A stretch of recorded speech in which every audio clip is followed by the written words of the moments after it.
안녕하세요. 가정이 살아야 한국교회가 산다. 가정신앙생활 나눔 도우미 전도사 민재원입니다. 오늘 우리 고등부에 하나님께서 주신 말씀은 창세기 28장 10절에서 19절, 제목은 만남입니다. 우리가 살아가면서 한 가지 모두가 공감할 만한 내용이 있습니다. 사람은 쉽게 변하지 않는다는 것이죠. 아니, 어떻게 보면 사람이 변한다는 것은 불가능에 가까운 것 같습니다. 그럼에도 불구하고 사람이 변하는 게 정말로 불가능한가? 라고 생각해보면 또 그건 아닌 것 같단 말이죠. 그렇기 때문에 사람이 변하는 것은 기적에 가깝다라고 이야기를 합니다.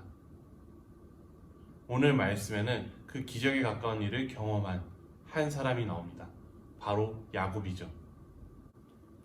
오늘 주인공인 야곱은 우리 학부모님들께서도 잘 아시다시피 창세기에 있는 중요한 계보에 있는 사람입니다. 바로 아브라함, 이삭, 야곱, 이 계보에 있는 사람이죠. 이 야곱은 아브라함의 자손 중에서도 굉장히 중요한 위치에 자리합니다. 왜냐하면 이 야곱을 통해서 하나님께서 이스라엘이라는 이름을 주셨기 때문입니다. 이 창세기에 나오는 야곱, 이 야곱이라는 사람의 가정은 어떤 환경이었을까요? 오늘 주인공인 야곱의 할아버지는 바로 그 유명한 아브라함입니다. 지금까지도 유대인들은 이 아브라함을 굉장히 존경하고 있습니다.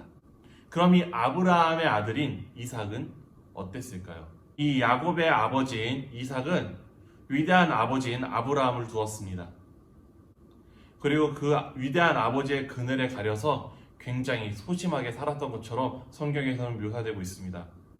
지금 유행하는 MBTI에 따르면은 I의 성격을 가지고 있었겠죠. 극 I의 성격을 가지고 있었을 것입니다.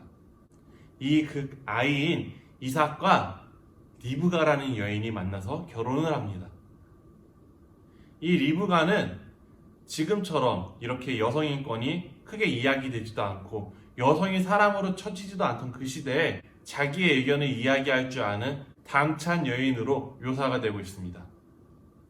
이 둘이 만났어요. 하지만 이 둘의 결혼 생활은 그렇게 건강하지는 않았던 것 같습니다. 대화가 많이 없었던 것으로 성경에서 묘사가 되고 있습니다. 그래서 이 가정의 중대사를 이야기할 때 이 둘이 대화하지 않았기 때문에 생겨나는 트러블들이 굉장히 많습니다. 이 이삭과 리브가 사이에서 두 아들이 태어납니다. 쌍둥이였는데요. 에서와 야곱입니다. 이 에서는 그 당시 기준으로 굉장히 남자다운 사람이었던 것 같아요. 하지만 단순했죠. 사냥하는 걸 좋아했습니다. 아무래도 소심했지만 아버지의 모습을 닮고 싶어 했던, 아버지의 리더십을 닮고 싶어 했던 이 이삭이 볼 때 이 에서는 완벽한 아들이었을 것입니다. 그리고 이 야곱이 있습니다. 이 야곱은 집에서 혼자 있는 것을 좋아했습니다. 자기 의견을 주장할 정도로 당찼지만 남편과 대화를 하지 못하던 이 리브가가 항상 집에서 자기와 소통하던 이 야곱을 좋아하는 건 당연한 일이었을 것 같습니다. 성경에서는 이렇게 에서를 굉장히 활동적이고 단순한 인물로 묘사했다면 반대로 이 야곱은 굉장히 내향적이었고요. 이름에서부터 알 수 있듯이 형의 발목을 잡고 속이는 자로서 굉장히 교활한 인물로 묘사되고 있습니다. 그리고 비겁했죠. 이 야곱은 형 에서의 단순함을 이용했습니다. 형 에서가 배고플 때를 기다렸다가 정확한 타이밍에 이 야곱은 형에게 가서 팥죽을 내밀면서 형이 가지고 있는 장자의 권리를 사오게 됩니다. 또 이 단순한 에서는 그 상황에서 쿨거래를 하고 맙니다. 그리고 이 형제의 사이는 멀어지게 되죠. 여기에 또 한 가지 결정적인 사건이 일어나서 이 두 형제가 멀어지게 됩니다. 이삭은 자기가 좋아하는 아들 에서에게 아버지 때부터 내려온 하나님께 받은 그 축복을 물려주기를 원합니다. 그리고 그 결심을 리브가가 듣게 되죠. 리브가는 그 축복이 에서가 아닌 야곱에게 가기를 원했습니다. 그리고 이 리브가는 이삭의 눈이 잘 안 보이는 것을 이용해서 한 가지 속임수를 쓰게 됩니다. 야곱의 팔에 털뭉치를 뭉쳐서 털이 많은 에서인 것처럼 가장을 해서 원래 에서가 받아야 될 축복을 야곱이 받게 한 것입니다. 만약 이 부부 관계가 굉장히 건강했다면 일어나지 않았을 것이죠.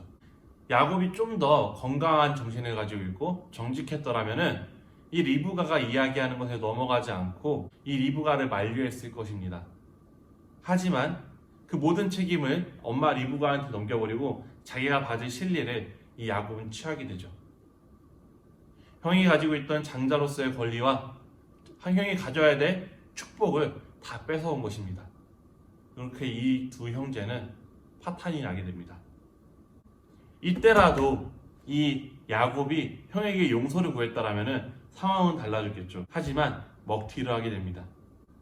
그렇게 이 야곱은 집에서 도망쳐 나와서 아무도 보호해주지 않는, 평생 그를 지켜주던 집이라는 울타리가 없는 그 들판에서 잠을 청하게 됩니다. 그는 굉장히 무서웠을 거예요. 두려워하고 있는 그 야곱에게 오늘 사건이 일어납니다. 바로 하나님이 그를 만나주시고 그리고 그와 함께 하실 것이라는 약속을 하는 것이죠. 지금까지는 집이 굉장히 건강하지 않았던 집이, 가정이 그의 울타리가 되어줬다면 이제는 하나님께서 직접 그를 울타리처럼 보호하시겠다라는 거예요. 하지만 그가 정말로 하나님의 뜻에 맞게 쓰이기에는 아직 부족했습니다. 아직 그는 하나님께서 쓰시기엔 너무나 정직하지 못한 얌생이었거든요. 그렇기에 하나님께서는 그의 인생의 평생에 계속해서 개입을 하셔서 그의 인생을 변화시켜 나갑니다. 하나님께서 쓰시기에 합당한 자로 변화시켜 나갑니다.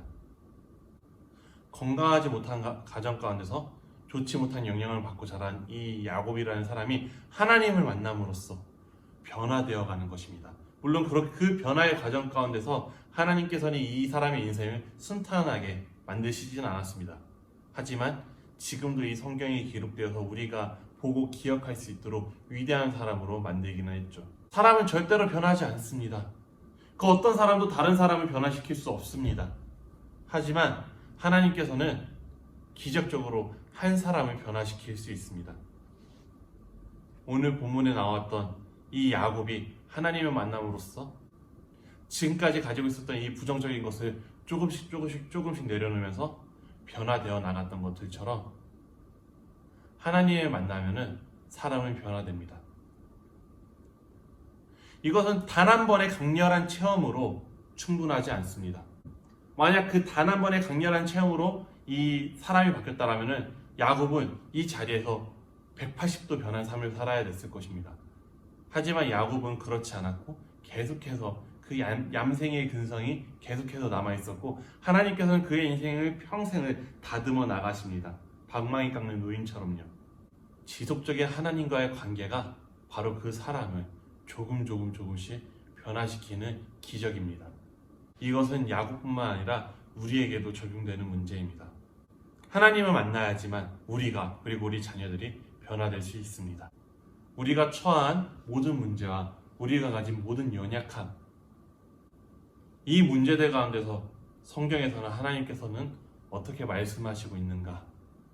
계속해서 하나님과의 관계 가운데서 물어나갈 때 우리 사람들은 변화될 수 있는 것입니다. 이것은 수련회와 같이 주기적으로 오는 강렬한 경험으로 이루어지지는 않습니다. 계속해서 우리들의 평상시의 삶 가운데서 하나님과의 만남과 교제가 끊이지 않아야만 우리 사람이 변화될 수 있습니다. 바라기는 우리 고등부 아이들이 고등학교 시절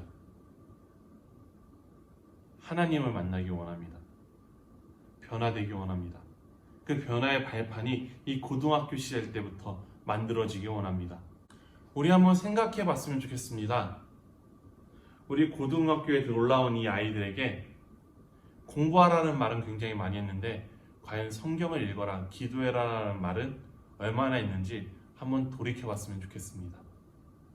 정말로 아이들이 그냥 스쳐 지나가는 인생이 아니라 하나님 앞에 기록되는, 하나님 앞에 기억되는 인생을 살기 원하신다면 우리 아이들이 성경을 읽을 수 있도록, 기도할 수 있도록 그 습관들을 들여주시기 간절히 원합니다. 많은 부모님들이 이렇게 걱정하실 수도 있을 것 같습니다. 신앙생활 열심히 하다 보면 학교생활 소홀히 하는 거 아니야? 정말로 좋은 신앙의 습관을 들였다면 절대로 그럴 수 없습니다.